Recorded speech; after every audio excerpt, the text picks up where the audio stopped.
সম্মানিত দর্শক মণ্ডলী, আসসালামু আলাইকুম। আমি জাহাঙ্গীর আলম। ইউটিউব, ফেসবুক ও টিকটকের ভাই বোনেরা যে যেখানে আছেন, আপনারা আশা করি ভালো আছেন। আপনারা সবাই ভালো থাকুন, আল্লাহর কাছে আমি এটাই দোয়া করি। আজকে পবিত্র জিলহজ মাসের 1 তারিখ। সবাইকে অগ্রিম ঈদ মোবারক, ঈদ উল আজহার শুভেচ্ছা। আপনারা আমার ভিডিওটা আশা করি শেষ পর্যন্ত শুনবেন, দেখবেন। এক ভাই আরেক ভাইকে দেখার সুযোগ করে দেবেন। আমাকে আপনারা যেভাবে অতীতে সাপোর্ট করে এসেছেন, লাইক, ফলো, শেয়ার, কপিলিং এবং কমেন্ট করে আমার পাশে ছিলেন, আশা করি ভবিষ্যতেও থাকবেন, এই আশা আমি আপনাদের কাছে রাখি। আমি জাহাঙ্গীর আলম।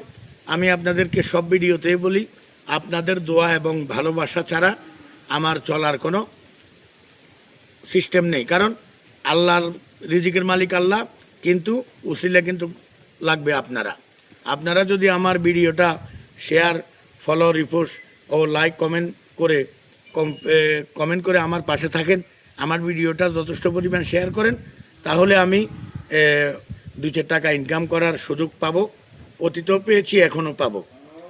ভাই, আমি অনেক কষ্ট করে ভিডিও বানাই শুধু আপনাদেরকে খুশি করার জন্য, আপনাদেরকে মনোরঞ্জন দেওয়ার জন্য। আমি আপনাদের কারো ক্ষতি হোক বা কারো সময় নষ্ট হোক, এটা আমি চাই না। যদিও আমার ভিডিও দেখার কারণে অনেকের কাছে বিরক্ত লাগে, অনেকের সময় নষ্ট হয়, তার জন্য আমি আন্তরিকভাবে দুঃখিত। আমি আপনাদের কাছে আন্তরিকভাবে ক্ষমা প্রার্থী। ভাই, আপনারা যদি আমাকে সাপোর্ট না করেন, তাহলে আমার কষ্ট করে ভিডিও বানাই কোনো লাভ নেই। আপনারা যদি ভিডিও শেয়ার না করেন, না দেখেন, আরেকজনকে দেখার সুযোগ করে না দেন, তাহলে আমি কষ্ট করে ভিডিও বানাই, আমার কোনো ফায়দা নেই। ভাই, আমার জানেন আমি যা কিছু করতেছি আপনাদের দোয়া ভালোবাসায় করতেছি, আপনাদের সহযোগিতায় আমি চলতেছি। তো ইনশাল্লাহ আগামী বৃহস্পতিবার আমাদের বাংলাদেশে কোরবান হবে, পবিত্র ঈদ উল আজহা। আমরা কোরবান করব আল্লাহকে খুশি করার উদ্দেশ্যে। আমরা কোরবান করব বা যে কোনো ইবাদত করব আল্লাহকে খুশি করার উদ্দেশ্যে, কাউকে দেখানোর জন্য নয়। আমরা যেভাবে আল্লাহ খুশি হয় এইভাবে কোরবান করব, যেভাবে আল্লাহ রাজি হয় এইভাবে কোরবান করব। আর আমরা মানুষকে দেখানোর জন্য কোরবান করলে আল্লাহ খুশি হবে না। আল্লাহ খুশি না হলে আপনার আমার কোরবান কবুল হবে না। কোরবান করে যথেষ্ট পরিমাণ যেভাবে আল্লাহ কোরআনে হাদিসে নির্দেশ দিয়েছেন, গোস্ত 3 ভাগ করব। 3 ভাগ করে 1 ভাগ আত্মীয় স্বজন, 1 ভাগ ফকির মিসকিন, 1 ভাগ নিজের জন্য রাখবো। আল্লাহর জন্য কোরবানি করব, গোস্ত খাওয়ার জন্য কোরবানি করব না। আমরা সুদের টাকা, ঘোষের টাকা, তারপরে বিভিন্ন হারাম টাকা দিয়ে কোরবান যদি করি, আমাদের গোস্ত খাওয়া ছাড়া আর কোনো লাভ হবে না। আমরা গোস্ত তো বাজার থেকেও কিনে খেতে পারি, কিন্তু কোরবান হলো এমন এক জিনিস যেটা আল্লাহকে রাজি খুশি করানোর জন্য। আল্লাহকে রাজি খুশি করতে হলে আপনার এসব ধরনের জিনিস থেকে আপনি বিরত থাকতে হবে। হালাল টাকা দিয়ে কোরবান করতে হবে, হালাল রুজি দিয়ে, আপনার হালাল ইনকাম দিয়ে কোরবান করতে হবে।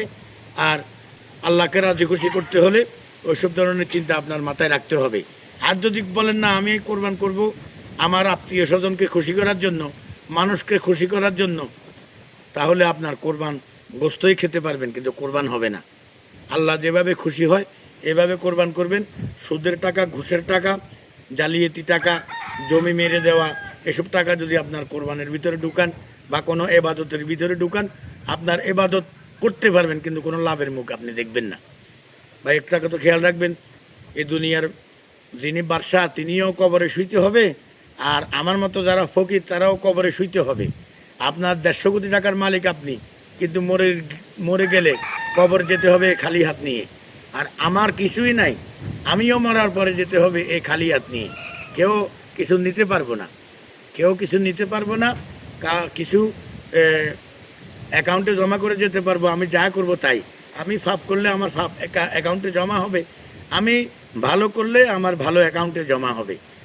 গত বছর কোরবানে আপনার অনেক আত্মীয় স্বজন, অনেক ভাই বোন, অনেক কারো মা বাপ গত কোরবানের সময় জীবিত ছিল, কিন্তু আজকে তো তারা জীবিত নাই।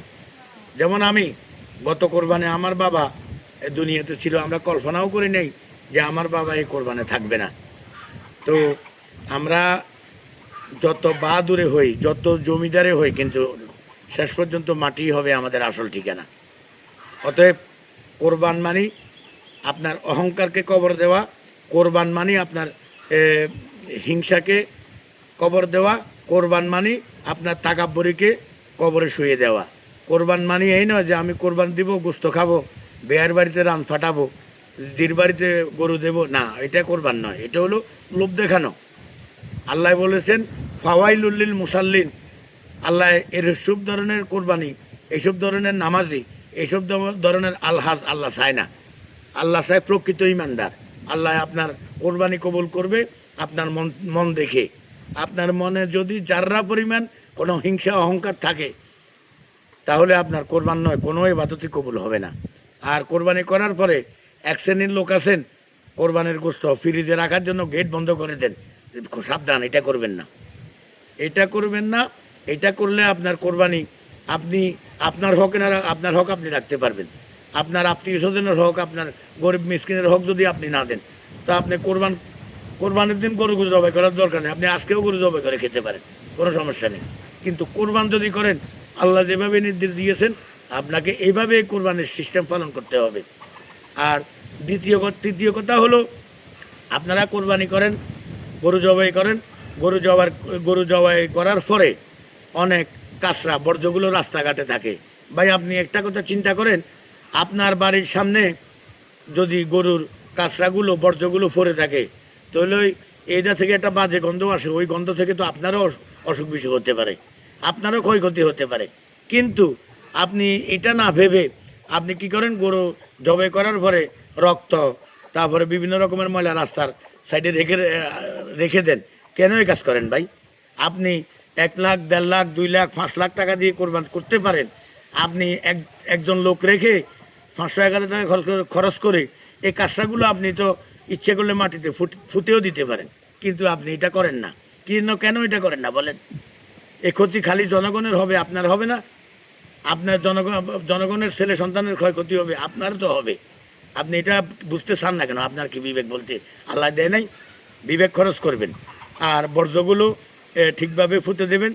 সব কাজ সরকার করবে, আমরা জনগণ বসে বসে করে আম খাবো, এটা তো হবে না। সরকারের প্রতি যে কোনো দায়িত্ব তুলে দিয়ে আপনি নিশ্চিন্তে ঘুমাবেন। আপনার লুঙ্গি, আপনার পায়জামা ফিন্দার সময় তখন তো আর সরকার লাগে না, আপনার তো আপনি নিজেই পড়েন। নিজের দায়িত্বে কিছু কিছু কাজ করেন, দেশকে বাঁচান, আপনি বাঁচুন, আল্লাহর হুকুম পালন করুন, সহি শুদ্ধভাবে চলার চেষ্টা করুন। আমার কথাগুলো কেউ রাগ হিসেবে নেবেন না, আর কেউ রাগ করবেন না। আমি আপনাদের বন্ধু, শত্রু নয়। আমি চাই না আপনাদের কারো ক্ষতি হোক, আপনারাও আশা করি চাইবেন না আমার ক্ষতি হোক। তো পরিশেষে আমার এই ভিডিওটা সবার মাঝে ছড়িয়ে দেবেন। আর প্লিজ ভাই, আল্লাহর ওয়াস্তে পবিত্র কোরবান, পবিত্র জিলহজ মাসকে উসিলা করে বলতেছি, আমাকে একটু সহযোগিতা করুন। আমার টিকটক, ফেসবুক, ইউটিউব আইডিগুলো ডাউন হয়ে যাচ্ছে, অনেক ডাউন হয়ে গেছে।